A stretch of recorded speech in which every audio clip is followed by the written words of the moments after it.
இப்படி பலாக்கா கிடைக்கணும்னு சொன்னால் வாங்க 36க்கு வந்து ஆடிட்டு போகலாம்.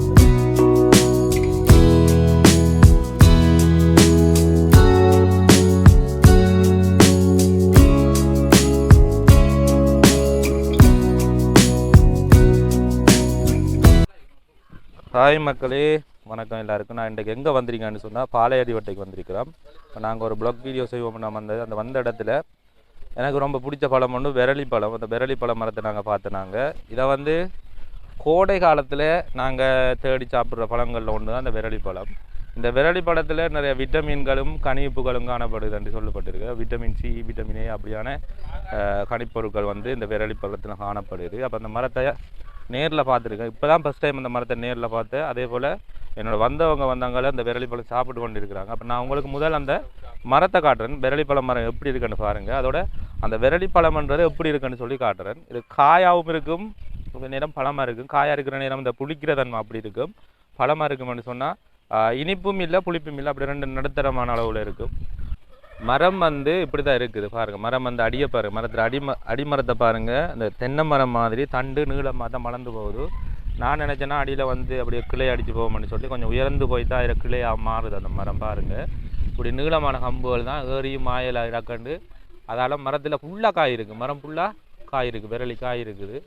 இலையை பாருங்கள், கிட்ட காட்டுறேன்னு பாருங்கள். இப்படி தான் அந்த விரலி மரத்தில் இலை இருக்கும். சின்ன சின்ன பழமாக தான் இருக்குது. நாங்கள் இப்போ பழத்தையும் காட்டுறேன். அந்த மரத்தில் மேலே ஃபுல்லாக காய் இருக்குது. அப்படியே சின்ன சின்ன பழங்கள் வந்து நிறைய இருக்குது. அப்படி அங்கே பாருங்கள், தெரியுமோ தெரியலை எனக்கு. இந்த இடத்துல வந்து நிறைய காய் காய்ச்சிருக்குது. அப்போ கீழே விழும் ஒவ்வொரு நாளும். விழுற நேரத்தில் நாங்கள் எடுத்து சாப்பிடலாம். இப்போ கொஞ்ச நாளாக இதை சாப்பிட்டேன்னா இதை நேரில் பார்க்கணும் பண்ணிச்சுன்னா அப்போ உங்களுக்கும் காட்டிட்டு நானும் பார்த்துட்டேன். ஏறையில மரத்தில் ஏறையில நிலைமை, அதால் வந்து மரத்தில் ஏறிக்கொள்ளலை. இதுதான் அந்த விரலிக்காய். இது வந்து காய் பருவத்தில் இருக்குது. பழம் அந்த இது வந்து பழம். இப்போ வந்து அதை உடைச்சே காட்டிடும் பாருங்கள் எப்படி இருக்கு அந்த பழம். இந்த மாமாயிரி நசிஞ்சு அப்படி போகுது பழம். இதை வந்து சாப்பிட்றப்ப நல்லா இருக்கு. இனிப்பும் புளிப்பும் கலந்த மாதிரி ஒரு சுவை.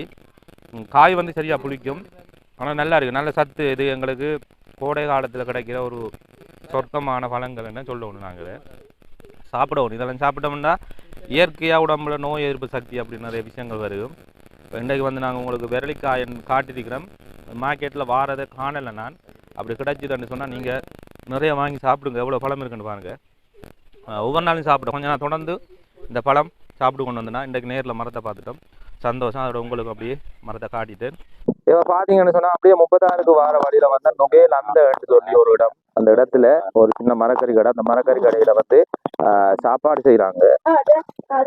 அந்த சாப்பாடு வந்து ரொட்டி. நாங்கள் அதையும் சாப்பிட்டுட்டு ஒரு பிள்ளைனையும் குடிச்சிட்டு போவோம்னு சொல்லி இடத்துல நிற்கிறோம். நம்ம என்னென்னு சொன்னால் அவங்க வந்து சிங்களம். அப்போ நாங்கள் வந்து கேட்டு தான் வீடியோ எடுத்து கொண்டு இருக்கிறோம். பாருங்கள் என்னென்ன மரக்கறி இருக்குன்னு பாருங்கள். பைத்தங்காய் இருக்குது, அதே போல் வெட்டிக்காய், கொச்சி, தக்காளி பழம், சுரக்காய், வெங்காயம், பாக்கு, உருளைக்கிழங்கு, இப்படி கொஞ்சம் மரக்கறிகள் இருக்குது. அங்கே அக்கா வந்து ரொட்டி செய்து கொண்டு இருக்கிறாங்க. நாங்கள் பாருங்க சாப்பிட்றோம். பாருங்கள் ரொட்டி செய்து கொண்டு இருக்கிறாங்க. அப்படியே நல்லா இருக்குது. இது இந்த சாப்பிட்றது சூப்பராக இருக்கும். அதான் இந்த கோட்ஸ் மற்றது தமிழ் பாருங்க. கடை எப்படி இருக்கு, கடை வெளிச்சூழல் எப்படி இருக்குன்னு பாருங்க. கடையில் எல்லாம் கிடுகால கட்டின கடை தான். கிடுகால கட்டி அப்படியே செய்திருக்கிறாங்க. அழகா இருக்குங்க கடையை. அதே பாருங்க சுற்றி வர எப்படி இருக்குன்னு சொல்லி நான் சொன்னேன் தானே வீடியோவில். இந்த சிங்கள பக்கத்தில் வந்த மட்டும் சொன்னால் வீடுகளுக்கு வேலி இருக்காது. தம்பி வேலியோ அதை மாதிரியோ கட்டிருக்க மாட்டாங்க. எங்கே பார்த்தாலும் பலாமரம் நிறைய இருக்கு. அப்படியே இந்த வாய்க்கால் ஓரமாக வந்து நிறைய பலாமரம் நிற்கிது பாருங்க. அப்படி இருக்காது சொல்லி தக்காட கடைக்கு பின்னாலேயும் வந்து பலாமரம் இருக்குதுண்டா பாருங்க. அதுலேயும் பலாக்காய் இருக்குது. அதை வந்து ஆயில்ல பாருங்க. அப்படி எவ்வளோ மிச்சமாக போய் கிடக்குதுண்டு. ரொட்டி ரெடி ஆகிட்டோன்னு நினைக்கிறேன் நான். ரொட்டி ரெடி ஆகினா இனி சாப்பிட்டு நாங்கள் உங்களை அப்படியே இன்னும் கொஞ்சம் தள்ளி போயிட்டு பார்த்துட்டு வருவோம்னு சொல்லி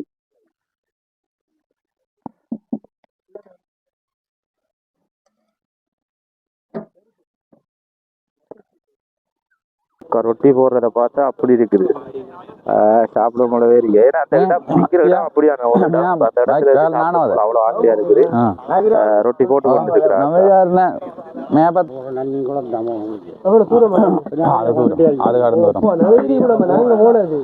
மக்களே பலாக்கா எவ்வளவு கிடக்குண்டா யாருக்கு தேவைண்டு கிடக்குது. பலாக்கா எவ்வளவு பலாக்கான்னு பாருங்க, எவ்வளவு பிஞ்சு. இது இப்ப இனம் கூடாம இருக்கிறதால விட்டிருக்கலாம்னு சொல்றாங்க. அப்படி இருந்தாலும் பிஞ்சு பருவத்துல கூட கறி சமைக்கிறதுக்கு செட் ஆகும் தானே. அப்ப அதுக்கு கூட ஆஞ்சி எடுக்கல. அப்படி மிஞ்சி போய் மரம் முழுதும் பலாக்காய் தான் கிடக்கு. பாருங்க எவ்வளவு பலாக்கான்னு சொல்லி. இப்படி பலாக்கா கிடைக்கணும்னு சொன்னா வாங்க 36க்கு ஆஞ்சிட்டு போகலாம். இப்போ நாங்கள் கடைசியா 36க்கு போற சந்தியில இருக்கிற ஒரு கடையில ரொட்டியும் சாப்பிட்டு தேத்தனையும் குடிச்சிருந்தோம். 4 பேர் சாப்பிட்டு இருந்தோம். உண்மையா நல்லா இருந்தது. ரொட்டி சம்பளம் அதே விட தேத்தனையும் குடிக்கிறதுக்கு சும்மா அந்த மாதிரி இருக்குது. இதுக்கு சாப்பிட்டதுக்கு வரும் 340 ரூபா தான் எடுத்திருந்தவங்க.